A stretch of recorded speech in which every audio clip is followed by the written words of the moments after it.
Deltarune Chapter 3 and 4 Sucked by Fox326 is, pretty obviously, at least partial rage bait. This video would not have been titled in such a provocative way, and the script would not have been written in such an angry and mean tone if Fox didn't know they would get them more views this way. And honestly, more power to you. Get your bag.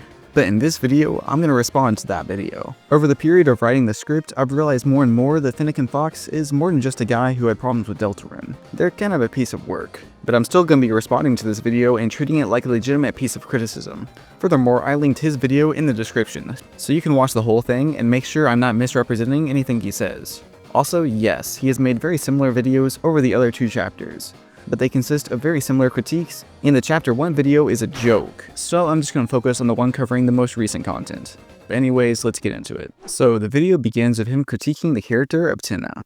As a character, he's fine, I guess. He's nowhere near as funny as Queen, relying far more on quirky meme humor than anything actually clever, but he does have the occasional good line. So the funniness of a character is absolutely up to subjective opinion. And I also agree that Queen is much funnier than Tenna, but that's just because Queen is the peak at comedy. I do fail to think of any real meme humor that Tenna uses. I assume that meme humor is talking about humor that references internet jokes, but I mean, Tenna is a very clear parody of the stereotypical reality show host. While things like the egg kind of appear to be so random humor, it's also pretty clear that something is going on with eggs and Deltarune. This is far from the first time they came up.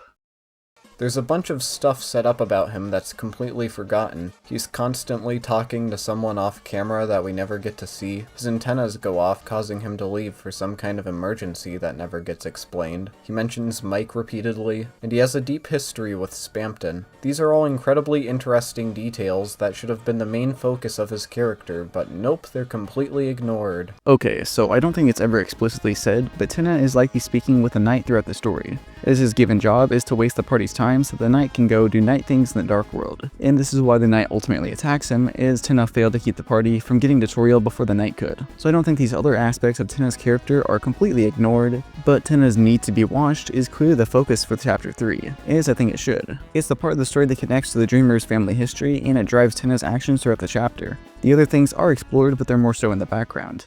The animated text is why this game is 600 megabytes, by the way. Every single frame is stored as its own unique sprite. Good job, guys.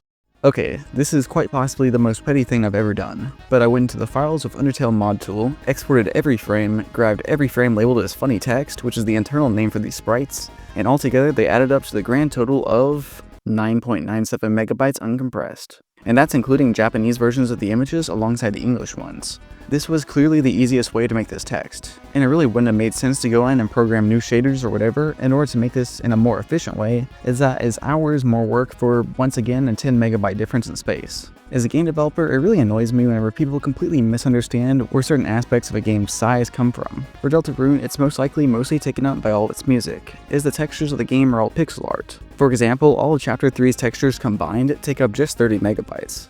I think the main reason that Deltarune is pretty big is because it is actually 5 different Game Maker games, one for each chapter, plus the chapter selector. So it's likely that there are a lot of duplicated sprites, sounds, code, music, and more. This obviously isn't perfect, but it is likely that this is the easiest way to make the game, and release it in chapters. So the team decided that most people can handle 600 megabytes on a modern computer. But okay, tangent over.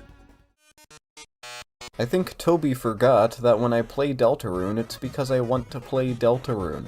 Not some half-assed minigame where you catch and throw food. Not a shitty ripoff of Zelda without any of the interesting items, level design, or progression. And definitely not a rhythm game with only 2 buttons. I hope you love these minigames because they're absolutely the reason these 2 chapters took 4 years to release. I also hope you love these minigames because they take up 2 hours of the chapter's runtime. I also hope you love these minigames because if you suck at them, you're permanently locked out of getting key items. Now fortunately, I'm an epic gamer, so I got an S rank and a T rank respectively on each of the boards. But that doesn't mean content should be arbitrarily locked behind how well you do at a minigame. A minigame that doesn't use any of the skill and knowledge you've obtained playing Deltarune, and especially when failing them permanently locks you out of 100% completion with no way to try again except completely restarting the game, which I'd rather die than play through Chapter 3 again. Toby, it isn't 1997 anymore. You don't have to pad out your game with a bunch of minigames for it to feel worth the price.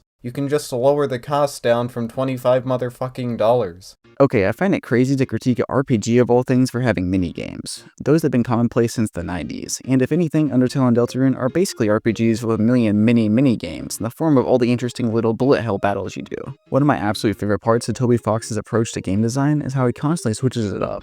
Sure, the Undyne's Shield mechanic, Queen Punch-Out game, and the mini-games in Chapter 3 aren't the most in-depth games in existence, but they are both enjoyable and polished, and are then built upon to create some of the best fights in their respective games. The basic Undyne fight is really great, but then you fight Undyne the Undying, and it really forces you to master this mechanic. Queen's boxing is masterfully mixed into her boss fight, and the way that the Tenna fight swaps between minigames WarioWare style and the main fight makes for one of the most enjoyable fights in the series in my opinion, and also absolutely fits the theme of a TV world that has been built up. Finally, no, I personally don't see the problem with extra parts of a game being gated behind being good at minigames. I think it makes sense that if you want to 100% a game, then you should get good at it. All of it. And let's be real, S rank is not that hard to get. Furthermore, if you really just can't do it, you can actually fail all the games so bad that it gives you access to the content anyways. So I don't really get this complaint. These guys were fucking shafted, which is such a massive disappointment because their designs are actually really damn good. I expected them to have their own segment culminating in a mid-boss, with how much they were focused on. But nope, they're just thrown into the first minigame board, completely unrelated to the setting or anything that's happening. They're just there for the sake of being there. Their boss fight sucks. They only have one attack pattern until one of them gets bigger. Then it's still basically the same attack pattern. The goal doesn't actually have anything to do with them. You just have to say I love TV a couple times before Tenna gets bored. It's such a massive disappointment, and they don't even have an original boss theme. I probably feel so disappointed by this because there was such a great fan song made for them called Whether or Not that you're listening to right now. I'll put a link in the description this time. Probably. Their dialogue is at least really cute. I actually enjoyed talking to them and getting them back together. So this and the next section are about how Finnegan Fox was disappointed about how the weather couple and Ram were treated in the game. And well, I think this is just his expectations hyping him up for something that the game never intended to deliver. He complains that there isn't a real boss fight with a weather couple, and that Ram isn't a secret boss. But like, all these characters are still interesting and have quite a bit to do throughout the chapter, even if they aren't big fights. He even admits that he enjoyed the couple getting back together and Ram's interactions with Chris. So I don't think it's fair to critique characters for not going in the exact direction he wanted them to. And I think it's especially strange that he didn't complain that there's no secret boss for Chapter 3, whenever Chapter 3 has arguably the most difficult fight in Undertale or Deltarune, and to clear secret conditions in order to make it feasible to actually win. So I think that qualifies it as a secret boss, even if it does have a twist in the formula. I'd like to emphasize that I don't think Deltarune is a perfect, uncritiquable game, but I think it's just bad for him to critique art for simply not being what you wanted it to be. You can have and you can express these thoughts, but it doesn't make them valid criticism. And the next part of the video is covering the Snowgrave Route retro game. The parallels to Snowgrave are a really cool revelation, especially when you freeze the blue bird, but they're just parallels. Nothing you do in this minigame is plot significant or offers any new information. It's just a recap of everything you've already done with a unique presentation, and once you realize that, it just becomes boring. I feel that this is missing the point. Yes, some of these moments have happened already, but they were in the Dark World. Chris never killed Susie and Ralsei, and it's arguable that they haven't actually killed Birdley yet, as he's still in the hospital, just in a coma. I think that Chapter 2 in this game are just foreshadowing what's really going to happen if the player continues down their Snowgrave route.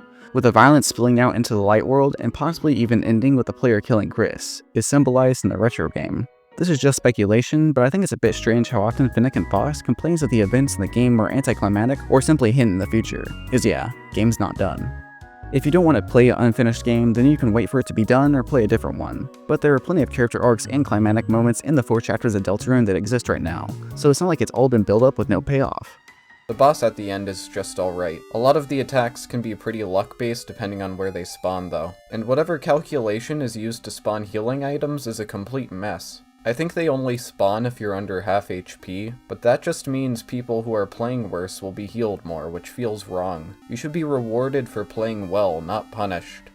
So I don't get this complaint, because it isn't really a reward to get healed whenever you are already at near max HP. If you were at full HP and you still ran around and grabbed all the heals, then you were just wasting your time, so it makes sense to just remove them. The system seems to mostly be in place to make the fight more forgiving of your mistakes. It isn't really a reward to have to chase down a healing item whenever you're low. That's taking time away from you attacking the boss, so it's more of a safety net. Besides, this is the Snowgrave route after all, and it seems like Toby Fox has always gone out of his way to make the bad routes less rewarding on purpose.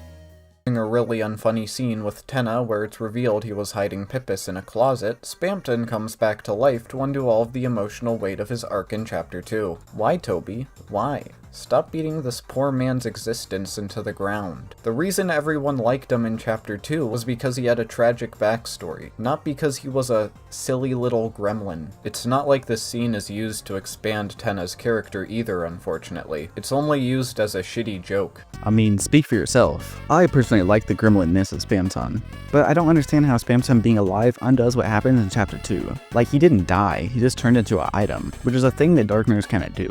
So him being able to come back to talk to his old friend is a great scene, even if it is mostly just a joke.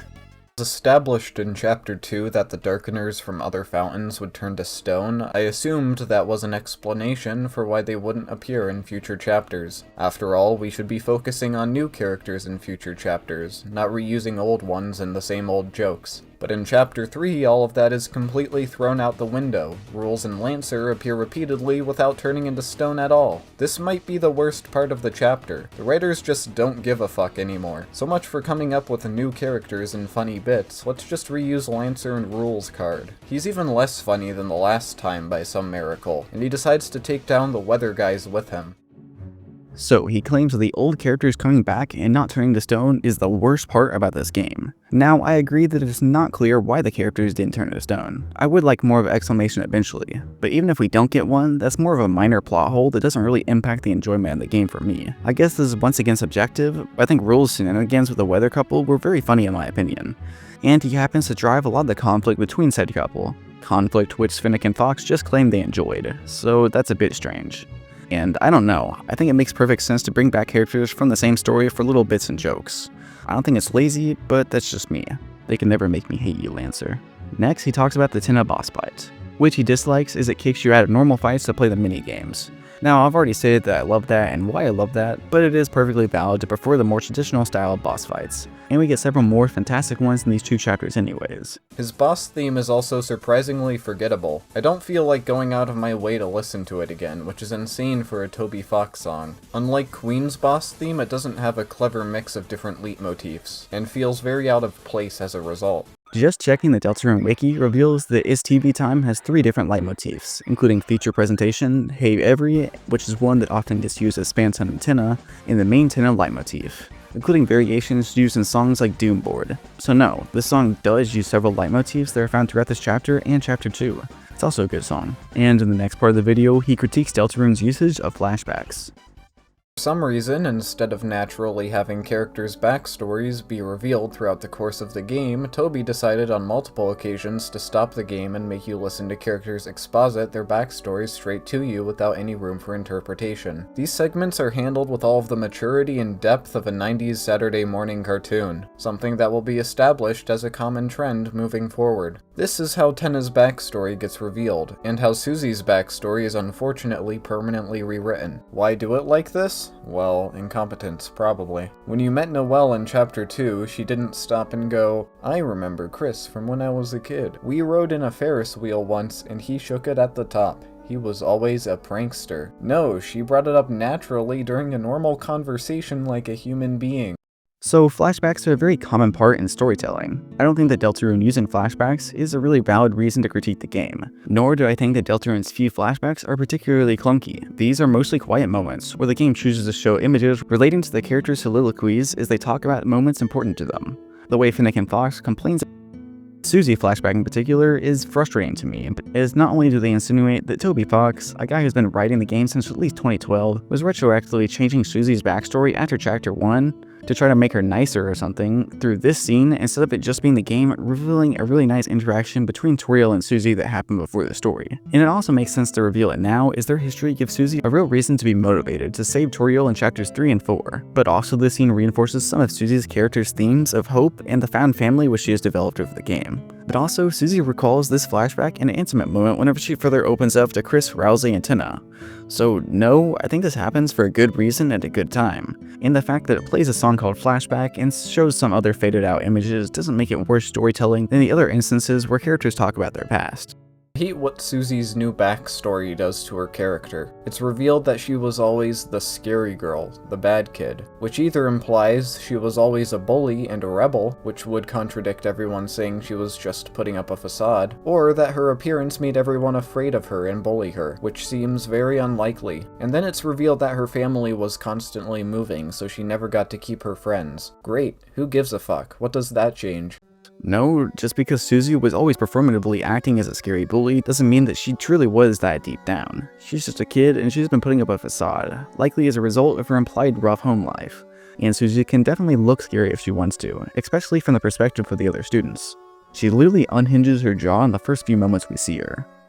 In Chapter 1, Susie was introduced as an outcast on the margin. She was near getting expelled and about to snap and kill you to get it all over with. There was a reason even Alphys feared her in Chapter 1. She clearly had some kind of deep trauma or abuse that led to her behavior, and by the end you got her warmed up enough to actually start caring about you to an extent. She was still far more calm and reserved compared to how she appears in Chapter 2. That was an incredibly interesting character. I would have loved to see how that Susie got developed. But unfortunately, in Chapter 2, it removed all of that to make her a cool rebel girl that literally everyone falls in love with. And unfortunately, Chapter 3 makes all of those changes permanent, rewriting her character to be this rated PG tomboy with a super duper sad backstory where she cried. And then, Chapter 4 continues building off of that instead of her original character. Even if somehow none of that was the intention, Toby should have rolled with it because it's far more interesting. Because now Susie is learning lessons like how to deal with the death of someone you know like it's fucking Sesame Street. I think Finnegan Fox got a little too attached to Susie's early character, where she truly was putting up the facade of an insane bully.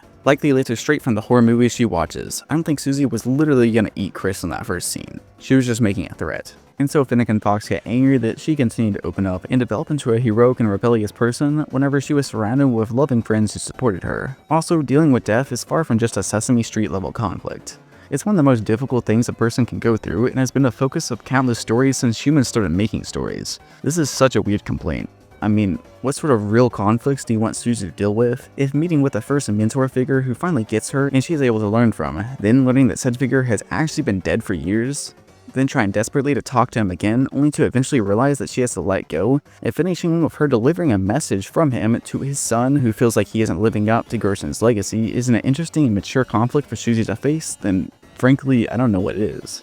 I think it's just clear Toby can't write for shit anymore, and everyone will defend it under the guise of it building up to some kind of genius meta-narrative twist. Yeah, okay, chill it with the constant insults. It's such a hostile and bad faith way to interact with art, and it makes this video feel more like an angry rant rather than actually decent criticism. Oh yeah, and I'll quickly address this. Finnegan Fox has been doing it throughout the video, but no. At no point in the game has Chris ever been referred to with he/him pronouns, and it's pretty strange to keep using them. I can understand if they were mixed up once, or if the comment was made by somebody who just casually played through Deltarune and didn't think too hard about it, but if you're making an over 40-minute long video speaking definitively about how Deltarune sucks, then maybe consider getting one of the most basic details about Chris right. Ralsei can turn into a marketable plushie at will, and honestly that might be even worse than the giant robot. At that point just turn into a gun and shoot him. Also it breaks my immersion, is an unfunny meme, and comes off as shitty advertising in a game that already costs $25. I think it's kind of insane to oppose the giant friendship robot, as that was awesome, but honestly, I think it also makes sense that Ralsei would turn into a marketable plushie in the TV Dark World. Maybe it is just a forced ad for the product, but I generally think it's used for pretty funny jokes.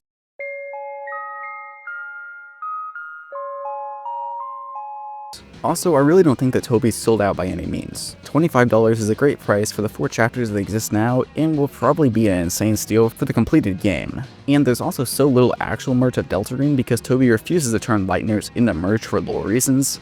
So I really do have a hard time buying that Toby is now just milking us dry because he decided to actually charge for a game for once, and has put some plushie jokes in the game.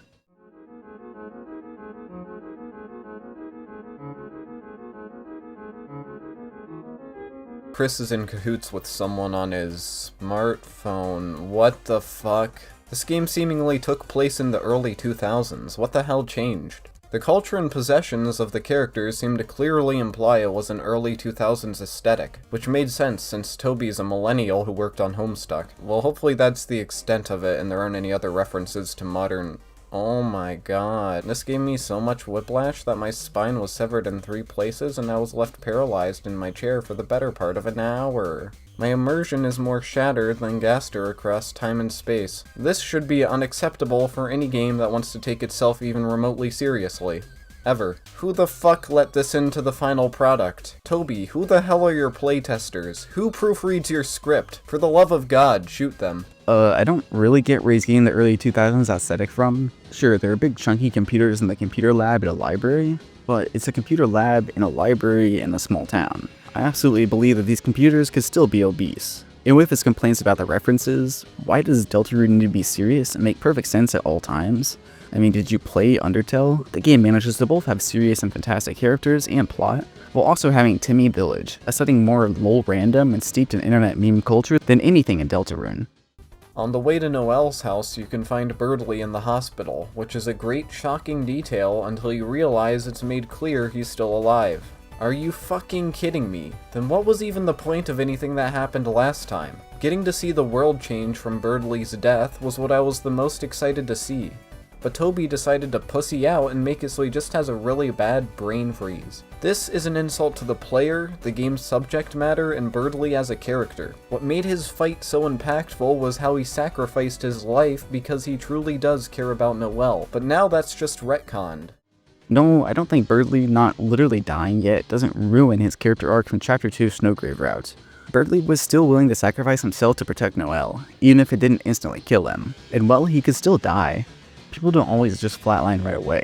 I think it's likely that the player's future actions will impact if Birdley lives or dies, but that's just speculation. Okay, I'm just going to summarize this next section of the video, because I'm a little baby who wants this video to not get age restricted. But also content warning, as he does discuss some pretty gross things about SA. And yeah, I'm not going to use the actual term on YouTube, sorry. So skip to the time shown on screen to skip this part. But basically, Finnick and Fox argues that the scene between Noelle and Chris in the Snowgrave route was lame and corny. And he also says that nothing happened. Personally, I disagree and I really like the scene, but he's welcome to have his opinion. However, it turns out that there was an old version in the files of the scene that was more brutal and might have been misconstrued by some to imply that Chris SA'd Noelle. Toby and the team likely never meant this, and changed the scene upon playtesters misunderstanding what was happening. And then Finnick and Fox states that it would be better if the scene was literally the player using Chris to SA Noelle, and shows a bunch of cropped images that can really only describe as disturbing internet brain rot and worse. And then he states that you can't unwrap the dough, Toby. Yeah, I don't think I had to state that maybe it was the right choice to remove a scene that might have been interpreted as the SA of a minor by the player. I don't think that sort of stuff has any place in Deltarune. And arguing that it would have improved the plot kind of reveals what Finnick and Fox means by Deltarune not being mature enough for them. Deltarune isn't some grimdark story where horrible things happen to all the characters. So it's not mature enough for Finnick and Fox.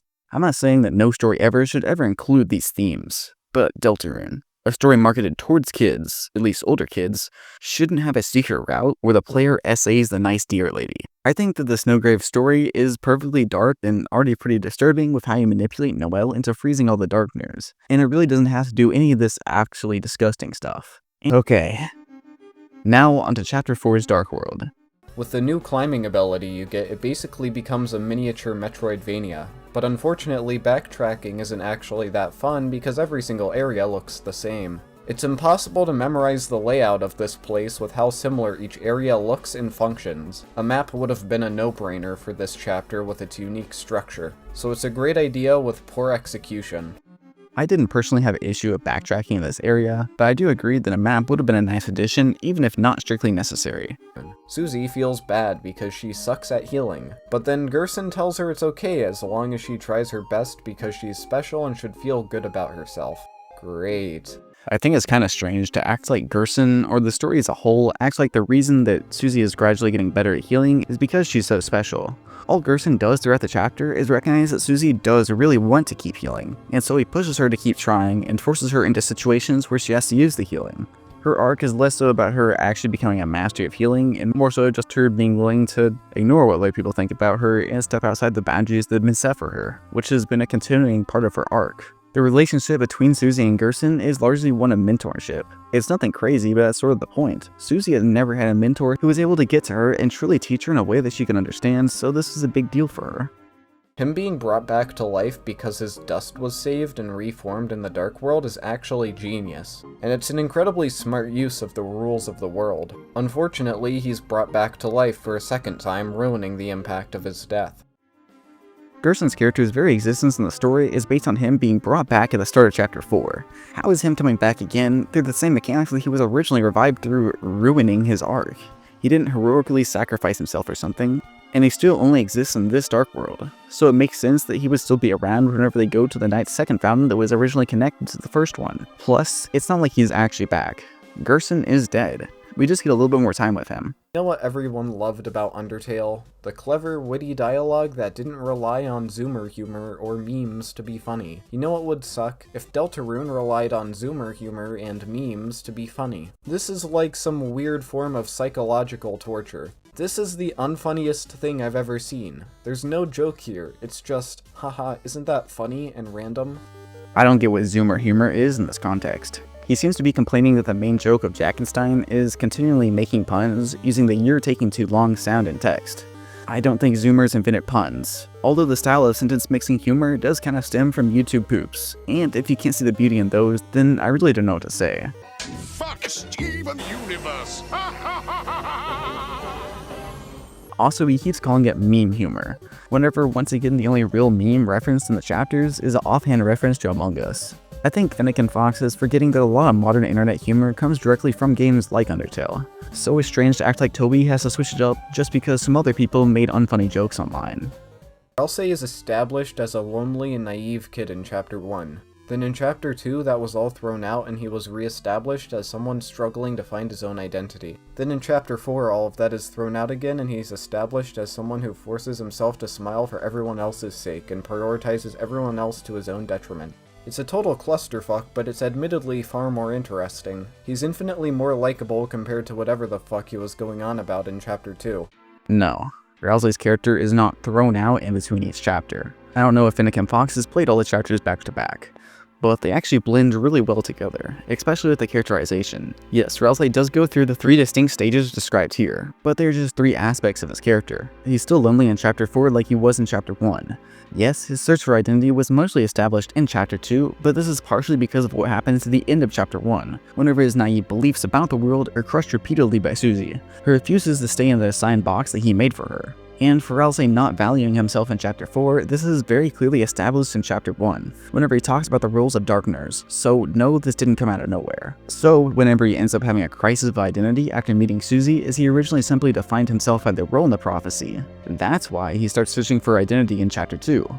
I have a longer video over Ralsei if anybody wants to hear me ramble more over him, but the events Finnegan Fox is talking about here aren't inconsistency or laziness on the writer's part, but a mix of character development and seeing how Ralsei acts in different situations. The scene where Ralsei is thrust into a complete panic and frantically apologizing to Susie is emotionally powerful, but then you notice that Susie is somehow bleeding and you wonder what fanfic author Toby hired.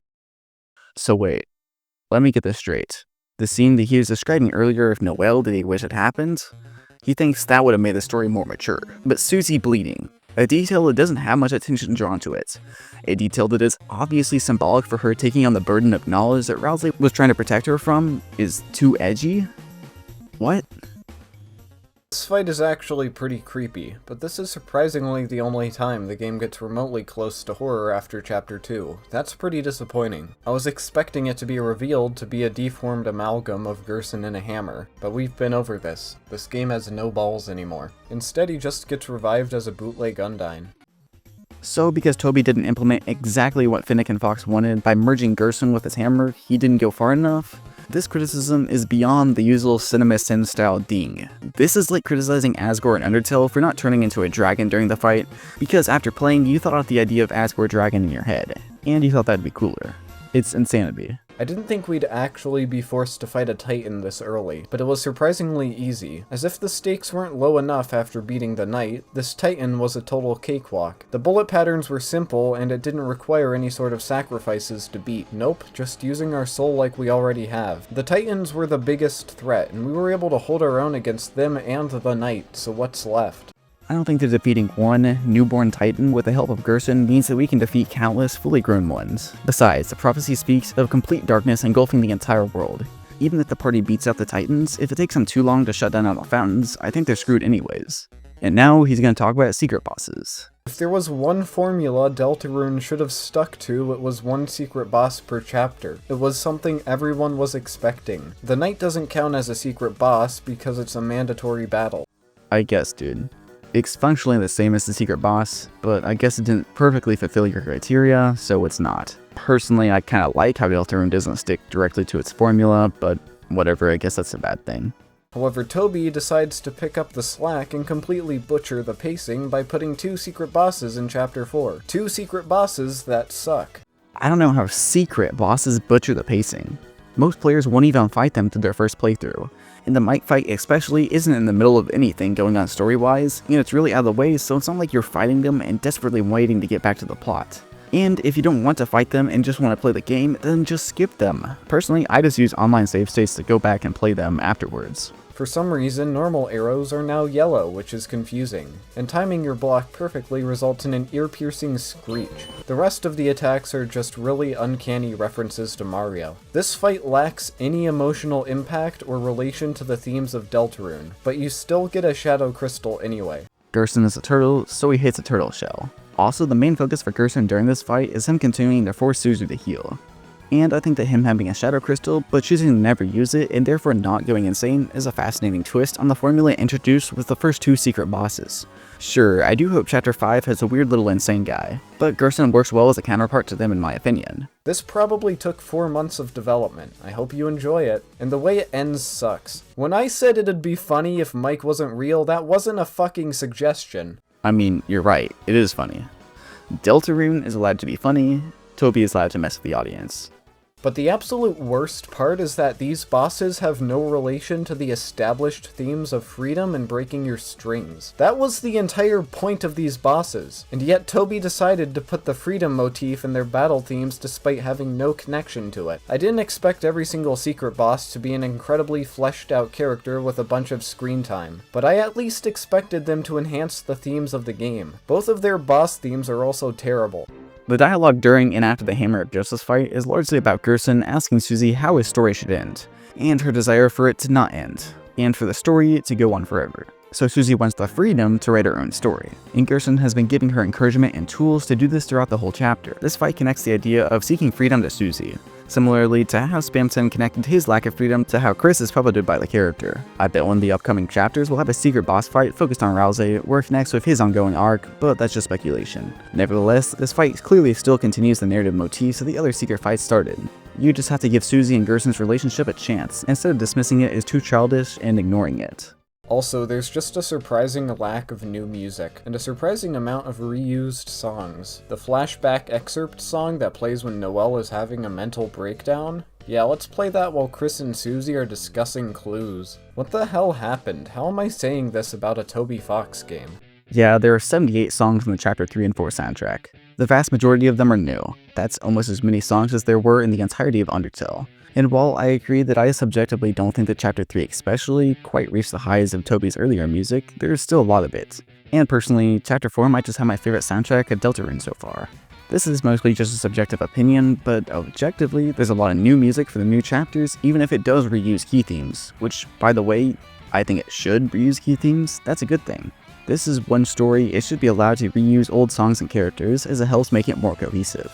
And now, to listen to his conclusion. It's incredible how detached Chapter 3 and 4 are from everything that made me love Deltarune in the first place, even Chapter 2. The music is mediocre, the writing is mostly unfunny and bland, and the Snowgrave route has gotten so absurd it feels like a parody of itself. It makes it hard to care about anything that's happening anymore. It's just a mess. Look, Chapter 2 was a mixed bag, but I still thought the game would be a solid 7 or 8 out of 10, just with a lot of missed potential. But now the entire game just feels like a mess of ideas and story beats. Fan theories and concepts felt more in line with what was established in Chapter 1 and 2 than what we actually got. It feels like Deltarune originally was following in the more mature and darker tones of Undertale, but now it feels like it could easily be categorized as a kid's game. Okay, and that's the end of the video. This last statement is mostly subjective opinion, which is fine. I'm not going to respond to that, and he's absolutely allowed to think whatever he thinks. But I think it's telling that he's so attached to the fan theories throughout this whole video.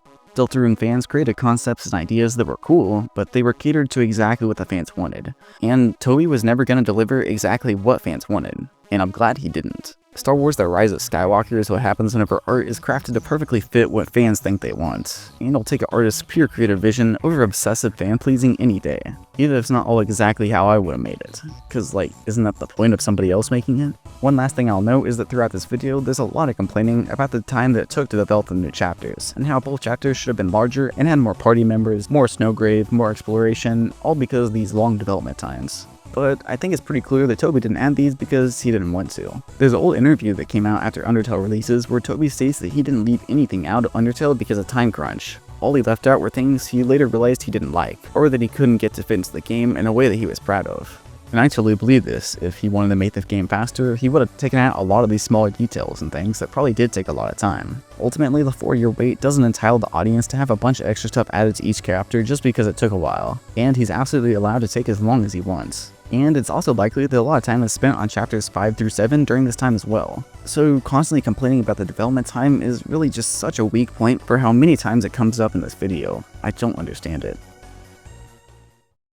So to wrap this all up, I absolutely believe that Finnegan Fox didn't enjoy the game. That's fine, that's his experience, and he's allowed to express it. But personally disliking a game doesn't mean it sucks, and that's my biggest problem with this video. Besides how mean-spirited and gross it can be, it was titled like it was an objective video or something, proving that Deltarune sucks, when it was mostly personal qualms, including some absolutely nonsensical complaint.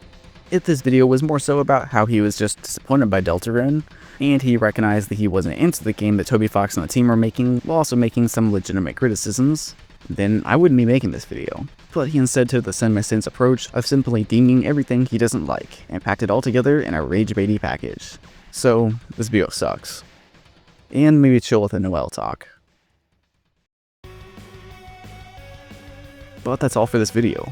I was originally going to take a break from talking about Deltarune, but I watched this video and I just really wanted to respond, so I threw this together. I guess I fell for the bait. Anyways, subscribe for more videos, mostly more analysis and video essays over games and music and stuff. But I'm also going to keep trying to make different types of content like this video, as it's also pretty fun to make. Also, if you're interested, check out my game Mythomania on Steam. It's an action platformer roguelike that I'm making that features gods and enemies from all sorts of mythologies from around the world. But that's all. Thanks for watching. Bye.